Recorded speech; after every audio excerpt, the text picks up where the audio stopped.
जय हिंद दोस्तों, अगर आप एक बिजनेसमैन हैं और आप एक स्पेशल कैटेगरी के अंदर आते हैं तो आपको भी नहीं देना होगा टैक्स अगर आपकी टर्नओवर आ जाती है 2 करोड़ रुपए तक। हालांकि दोस्तों आपने सुना होगा 12 लाख रुपए तक की इनकम पर कोई भी टैक्स नहीं देना होता है, लेकिन 1 करोड़ से ज्यादा की आपकी सेल या टर्नओवर हो जाती है तो आपको किसी चार्टर्ड अकाउंटेंट से ऑडिट करवानी पड़ती है, बहुत तरह के झंझट में पड़ना पड़ता है। लेकिन अभी आपके इनकम टैक्स एक्ट 2025 के अंदर नए और लेटेस्ट रूल आ चुके हैं, जिनके आधार पर अब आपको 2 करोड़ रुपए तक की टर्नओवर भी अगर आपकी होती है तो आपको 1 भी रुपए का इनकम टैक्स नहीं देना होता है। दोस्तों जीएसटी आपको पता होगा 20 लाख से ज्यादा की सर्विस, 40 लाख से ज्यादा की सेल पर जीएसटी नंबर लेना मैंडेटरी हो जाता है। तो ये 2 करोड़ रुपए वाली क्या लिमिट है, किन किन लोगों के लिए एप्लीकेबल है, कब से कैसे एप्लीकेबल है, कौन सी आईटीआर का फॉर्म भरना है, देर ना करते हुए जान लेते हैं।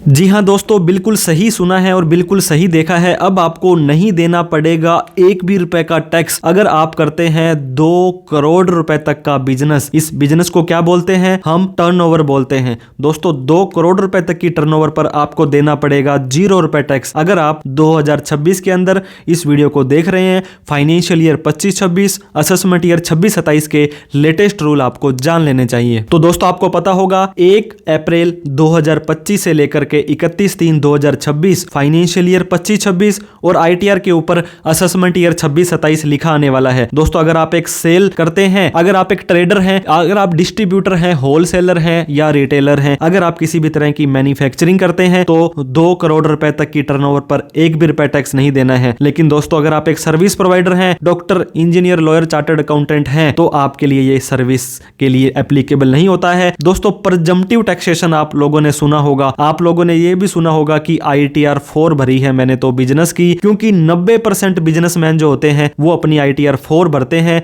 और 44AD सेक्शन का फायदा उठाते हैं। तो अगर आप भी 44AD सेक्शन का फायदा ऑलरेडी उठा रहे हैं तो दोस्तों आपके लिए काम की वीडियो है। कौन कौन इसके एलिजिबल है? रेजिडेंट इंडिविजुअल, दोस्तों जो भारत का नागरिक है, अगर आप एक एनआरआई हैं तो आप 44AD में नहीं जा सकते हैं, इस चीज का ध्यान दें। HUF यानी कि हिंदू अनडिवाइडेड फैमिली जा सकता है, पार्टनरशिप फर्म भी जा सकती है और एलएलपी नहीं जा सकती है दोस्तों, सॉरी, यहाँ पे पार्टनरशिप फर्म जा सकती है। इसके अलावा आप एओपी, बीओआई, ट्रस्ट, ये सब चीजें यहाँ पर नहीं जा सकती हैं। तो कहने का मतलब अगर आप एक रेजिडेंट हैं, अगर आप HUF हैं और एक फर्म है तो आप इस स्कीम का फायदा उठा सकते हैं। ऑल बिजनेस और एक्सेप्ट्स दोस्तों। इसके अलावा अगर आप एक प्रोफेशनल हैं, मैंने आपको बताया था 44AA के अंदर, 44ADA के अंदर अगर आप जा रहे हैं, अगर आप सोशल मीडिया वाले हैं, सोशल मीडिया इन्फ्लुएंसर भी दोस्तों 44AD में जा सकते हैं। लेकिन एक चीज का मैं और ध्यान दूंगा, ये 2 करोड़ रुपए की टर्नओवर तो मैंने इनकम टैक्स में आपको बता दी, लेकिन जीएसटी में 20 लाख से ज्यादा की सर्विस पर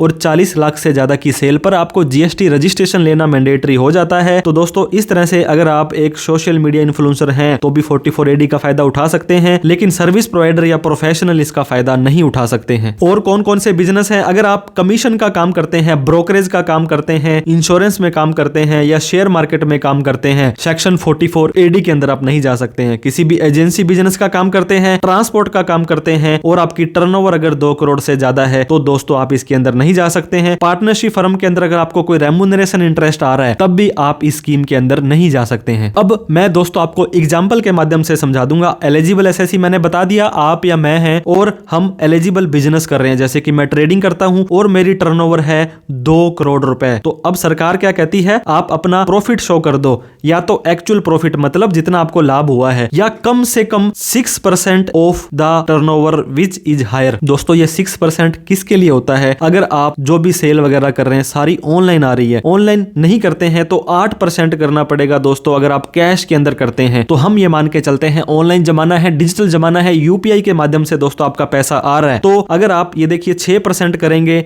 ऑनलाइन बिजनेस का, जो कि बैंक से, यूपीआई से, चेक से, नेफ्ट से, मतलब नगद के अलावा आ रहा है, और 8% आपको नेट प्रॉफिट डिक्लेयर करना पड़ेगा अगर आप कैश का बिजनेस करते हैं। दोस्तों अगर आपकी सेल है 2 करोड़ रुपए और आपका प्रॉफिट हुआ है 12 लाख रुपए का, तो आपका टैक्स कितना बन जाएगा? क्योंकि आपने सुना होगा 12 लाख रुपए तक इनकम इस साल के लिए टैक्स फ्री हो गई है। अगर आपकी बाकी कोई इनकम नहीं है, बाकी इनकम है भी तो दोस्तों वो स्पेशल इनकम नहीं है। बुक्स ऑफ अकाउंट, बही खाते बनाने की जरूरत नहीं है, किसी चार्टर्ड अकाउंटेंट से ऑडिट कराने की जरूरत है, वो भी जरूरत नहीं है, क्योंकि आपने तो प्रिजम्पटिव टैक्सेशन में गए हो। एक और एग्जांपल दोस्तों, अगर अगर आपकी सेल है 2 करोड़ रुपए की, तो सरकार कहती है इसका कम से कम 12% तो नेट प्रॉफिट दिखाओ, 12 लाख रुपए तो प्रॉफिट दिखाओ। और आपको प्रॉफिट तो सर 8 लाख रुपए ही हुआ है, जो कि 4% होता है। अब कम से कम सरकार कहती है आपको 6% तो दिखाना ही पड़ेगा नेट प्रॉफिट। अगर ऐसा दोस्तों आप कर लेते हैं, बुक्स ऑफ अकाउंट आपको बनानी पड़ जाएगी।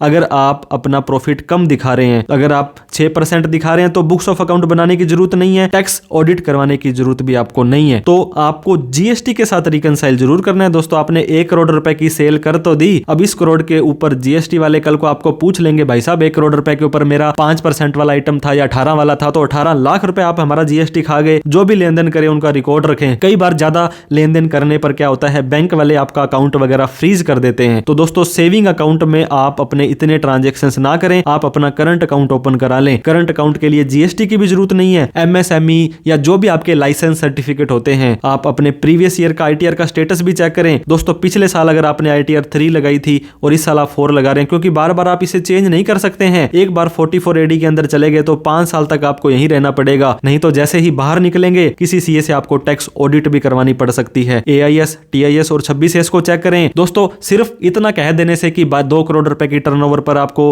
टैक्स नहीं देना है, प्रीवियस ईयर का टैक्स ऑडिट का, आपके बिजनेस के स्टेटस का, आपके ऑनलाइन क्या क्या ट्रांजैक्शंस आ रही है, इन सभी का भी ध्यान रखना जरूरी है। वीडियो अच्छी लगी हो तो लाइक करें। और भी दोस्तों personal finance, income tax, GST से रिलेटेड आगे वीडियो मिलती रहे, सब्सक्राइब करते जाइएगा। अभी तक नहीं किया है तो ये हमारी रिक्वेस्ट है, क्योंकि सब्सक्राइब करना फ्री है और हमारा हौसला बढ़ जाएगा। इस वीडियो को सभी लोगों में शेयर करें जो दोस्तों ट्रेडिंग करते हैं, होलसेलर हैं, रिटेलर हैं और सारा का सारा ऑनलाइन कैश करते हैं। तो 2 करोड़ रुपए तक का भी बिजनेस करेंगे तो कोई टैक्स नहीं देना पड़ेगा। और जीएसटी का मैटर अलग है दोस्तों, हमने इनकम टैक्स की बात करी है। कोई डाउट, क्वेरी, क्वेश्चन हो तो कमेंट करके आप हमसे पूछ सकते हैं। Thank you so much for watching this video. जय हिंद, जय भारत।